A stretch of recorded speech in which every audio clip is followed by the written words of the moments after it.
All right, so the IRS has announced a mid-year increase to the mileage rate in tax year 2022. So the last time this was done was in 2011.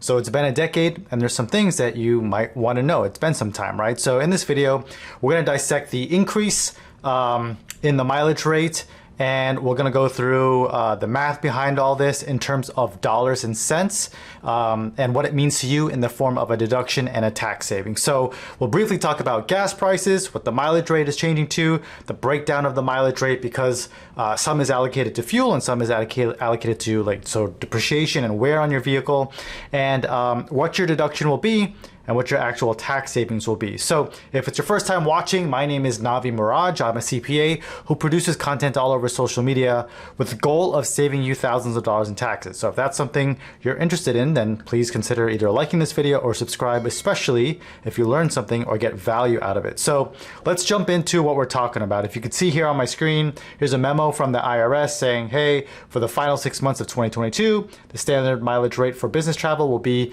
62.5 cents per mile, of 4 cents for the rate effective at the start of the year. So in recognition of the gas prices, blah, blah, blah. And you can see that while this is important because we're going to talk about it later, while fuel costs are a significant factor in the mileage figure, other items enter into the calculation of mileage rates, such as depreciation and insurance and other fixed and variable costs. We'll talk about that here in a second. So let's nerd out and get the math up here. So you can see gas prices now.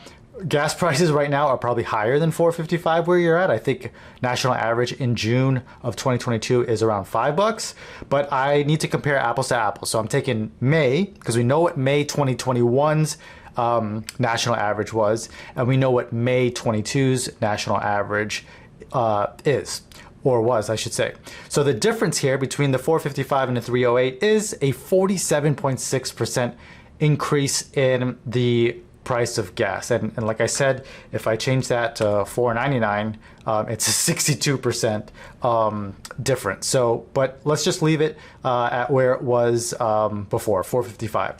All right, so how has the IRS mileage rate changed? So in 2021, the IRS said you could deduct 56 cents per mile. So when you were paying an average of 308, it was 56 cents. Now the IRS is kicking it up to 62.5 cents. So that's a difference of 6.5 cents compared to the same time last year, right? That's an 11.6% difference. So you might be saying to yourself, well, that doesn't seem right? 11.6 versus 47.6. Stick with me, I'll kind of show you why that is. So remember, a moment ago, I read to you that this mileage rate that the IRS gives us is split into two buckets, if you will. One is a depreciation rate for wear. That is supposed to cover items like tires, and as the IRS alluded to in that memo, insurance and depreciation of your vehicle, things like that.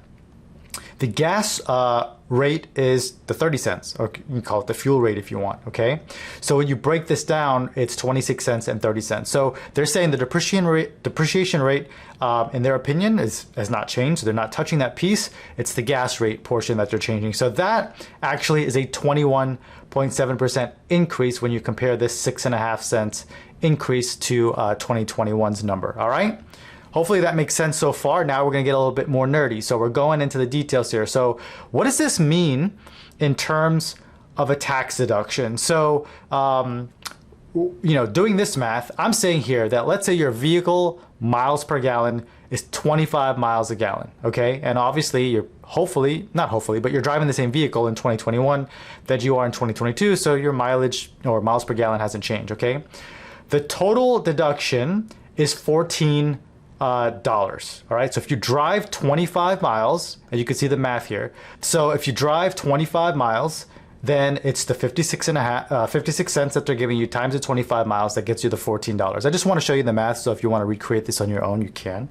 Now, going forward, if you drive those 25 miles, because of the increase, you're now going to get a deduction of $15.63, okay? And you can see the further sort of breakdown here if you wanted to take the $14 and split it between depreciation and the actual fuel or gas rate deduction, okay? But remember, that's your deduction amount, not your actual tax savings, right? So you don't want to compare oh, the IRS is giving me $7.50 to drive 25 miles, which is how much my vehicle gets per gallon, and I'm only paying $3.08 back in 2021 for gas. No, it doesn't work that way. So this is your deduction, the $14 or the $15.63 here in 2022.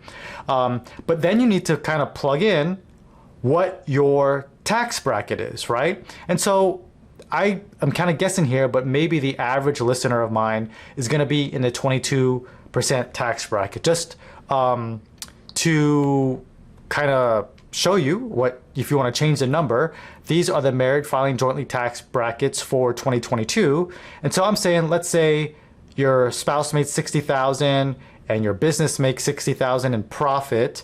That's 120 grand. And then if you're married, then you take the standard deduction off of that 120. So that's about 25,000. So that's $95,000 of taxable income. Then that means you're probably in this 22% tax bracket. Okay, that's kind of why I'm choosing 22, but you can always adjust that downward if you want, or up if you make more money. So what does this mean in terms of actual tax savings? Well, it's $3.08. Where is that number coming from? That's the $14 times your tax bracket. So 2021, that deduction actually saved you $3.08.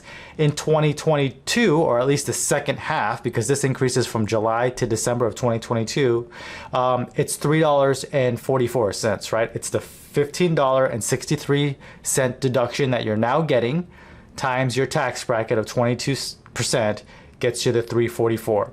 So extrapolate that out. Let's say you drive 12,000 business miles a year, with the mileage rate now being 62.5 cents, then the deduction is 7,500. That's just this number times this number.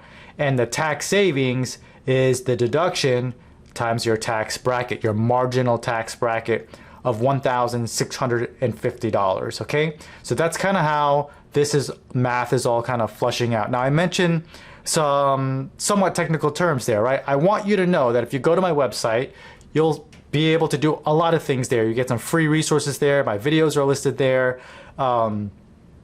You can form your entity for free there, an LLC, S corporation, what have you.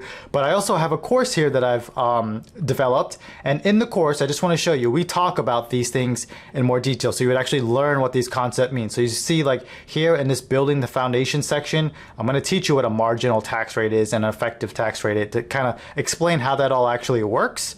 But also the tax strategies, right? We talk for a lecture in about 13 minutes about what the tax strategy is related to automobiles, but then further down, I actually teach you how to implement the strategy. So we talk about how to deduct your auto, especially when you're an S corporation, because how you deduct your auto, even if you take the mileage, how you do that with an S corporation versus a sole proprietorship is different. And I teach both ways here in the course. So if you want more information, you got to take a look at the course. Of course, there's a lot more content than just the auto deduction. There's over 11 hours of video content, and you could save a lot of money if you implement those strategies. So again, that's the website. It's navimuradcpa.com. All right. So before you go, I just want to let you know, we just talked about sort of the mileage, right? But if you go to my YouTube channel, or you can find this on other social media platforms, I do talk about the auto deduction in a more generic sense, a little bit of an older video, but some really good information there. You can learn about, like, hey, how to get the most deduction from the mileage, like how to maximize the mileage deduction by actually taking the administrative home office deduction. It's kind of explained there in that video. So go check that out. All right. Hopefully you found this helpful. And if so, you'll subscribe, and I'll see you in the next video.